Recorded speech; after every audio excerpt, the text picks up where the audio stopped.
Welcome back to the deep dive. We take your curiosity, your sources, and we really try to boil it down to what matters. Today we're heading somewhere truly extraordinary. It's Þingvellir National Park in Iceland. And looking at the material you sent, wow, it's clear this place isn't just, art of park. It's fundamental to Iceland. We're talking ancient democracy, literally standing where the earth is pulling apart. Expert. The sources paint this picture of raw nature meeting human history head-on. How foundational is Þingvellir? Oh, it's absolutely foundational. It's a term that comes up again and again, and for good reason. Þingvellir is like a cornerstone. It's where you see this raw power of the planet, not just alongside human society, but actively, shaping it. It's not just coordinates on a map. It's embedded in the Icelandic identity. Culturally, physically, some of the very first big decisions for the nation happened right there on land that was, well, literally splitting. That interaction, that's what's so striking. And those big decisions. The sources keep calling Þingvellir the cradle of democracy. That feels like a really significant title for a place set up way back in 930 CE. Okay, let's unpack this. What's the deal with the all thing? Why does it get called the cradle of democracy? It's a title that, honestly, the sources show is pretty well earned. The Alec wasn't just some assembly, it was the National Assembly for Iceland, kicked off in 930 CE. And get this, it met right there at Þingvellir every summer for nearly 900 years, right up to 1798. 900 years. It's incredible longevity. It really is. And the name itself, Þingvellir, tells the story. Assembly fields, basically, from Old Norse. Sing for assembly, vellir for field. I mean, its whole purpose was right there in the name. It was pretty revolutionary back then. Free people gathering outdoors to make laws, settle arguments, shape their future. And they had a specific spot for this. Yeah, the Logberg, the Law Rock. Yep. That was the main stage, you could say. The law speaker would stand there and recite the laws. All from memory. From memory. An incredible oral tradition, right? Imagine the gravity of that. Yeah. Settling major disputes, making national announcements, all echoing across that valley. Shaping lives for centuries. So it's more than just a location then. It sounds like it was really forging their whole legal and maybe ethical system. Definitely. And it says a lot about early Icelandic society, doesn't it? That they chose this open-air public process, even in such a wild landscape. Right, amidst all that raw nature. Exactly. It shows a real commitment to community, to consensus. And what's fascinating here is Þingvellir was much more than just politics. The sources really stress this. For those 2 weeks every summer, it just buzzed with life. People came from all over Iceland. Like a huge national get-together. Pretty much. Think part National Assembly, part massive fair. Yes, they dealt with laws, but they also traded goods, caught up on news, made marriage alliances, settled personal scores. You name it, they connected. It was a marketplace for ideas just as much as for, sheepskin or tools. So it really built a shared culture. Absolutely vital for that. It was ground zero for Icelandic national identity. It's where their amazing oral literature, the sagas, really thrived.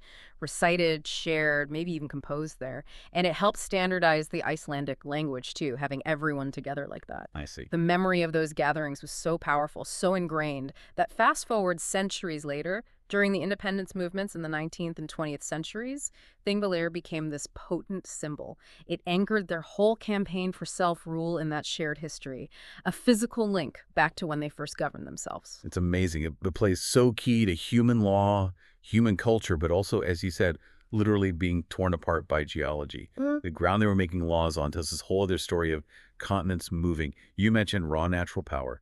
Tell us more about that. How does Þingvellir show off these massive geological forces? Right. So we shift gears a bit from human history to planetary mechanics. And here's where it gets really interesting. Because Þingvellir isn't just historically important, it's geologically spectacular, and you can feel it. The whole park is nestled in this dramatic rift valley, and that valley is the visible boundary. It's where the North American tectonic plate and the Eurasian tectonic plate meet, or rather where they're pulling away from each other. Pulling apart, actively. Actively about 2 centimeters, maybe just under an inch, every year. Wow. Okay, 2 centimeters isn't much in a year, but over geological time. That's how the valley formed. Exactly. Millennia of slow, steady separation created this landscape. And the incredible thing is you can actually see the evidence. It's not abstract. You're right in the middle of it. How so? What can you actually see there? Well, our sources point to some stunning features. Almannagjá is maybe the most famous.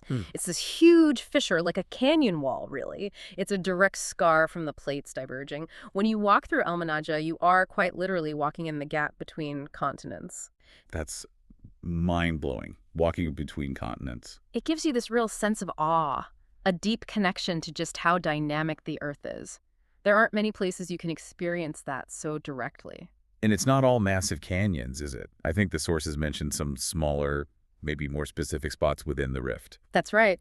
It's not just grand scale. There's Peningadja, for instance, a Yeah. coin fisher. Its original name was Nicola Sargja, but people started tossing coins into it, apparently after a bridge went up over it back in 1907. Huh. A wishing well between the plates. Sort of. It's this charming little tradition, kind of a whimsical touch against the backdrop of these immense geological forces. And then there's Silfra. This one's really famous, especially for divers and snorkelers. Oh, yeah, I've heard of Sofra, the super clear water. Exactly. It's another fissure, but this one's filled with glacial water, filtered through lava rock for decades, so it's incredibly pure. The visibility underwater is insane, often over 100 meters. 100 meters. Yeah.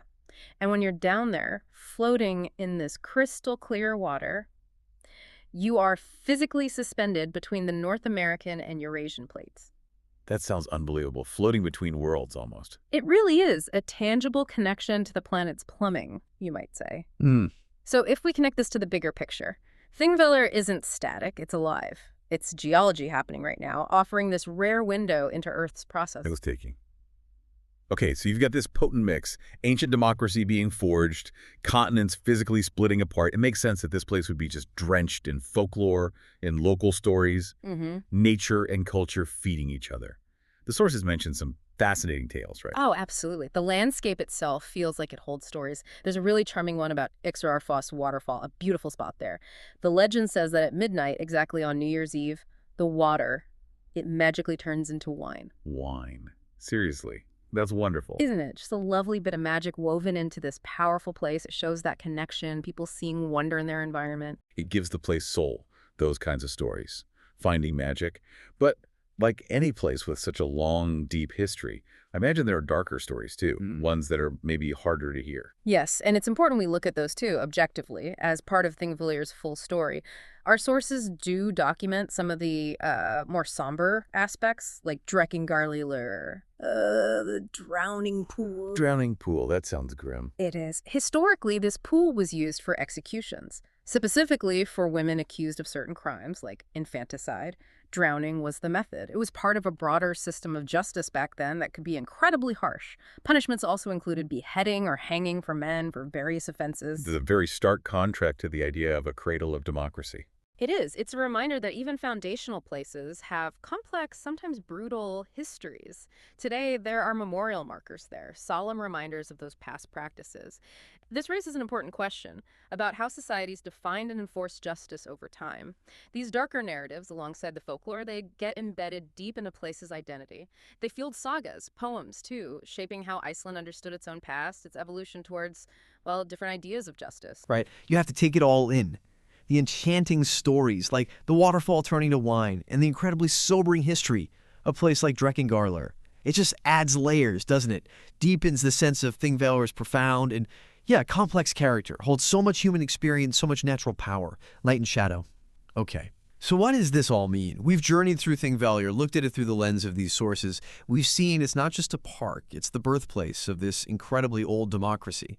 It's a geological marvel where you can literally see continents drifting. And it's this landscape full of stories, inspiring ones, difficult ones that tell us about the Icelandic spirit. It means Þingvellir is, well, it's way more than a tourist spot. It's like a living document of human history meeting Earth's power. A cradle of a nation, yes, but also a planet constantly changing. Well said. And I think to truly get a place like Þingvellir, you have to appreciate all those layers. From the bedrock physically shaping it to the laws that shape the people on it and, the myths and histories that give it its soul. It reminds you that every landscape, really, has multiple stories woven into it. So maybe here's a final thought for you listening. Think about how this interplay, this dance between nature and human history in places like Þingvellir, how it shapes not just a nation's identity, but maybe our own view of history, of justice, our own place in the grand story of Earth.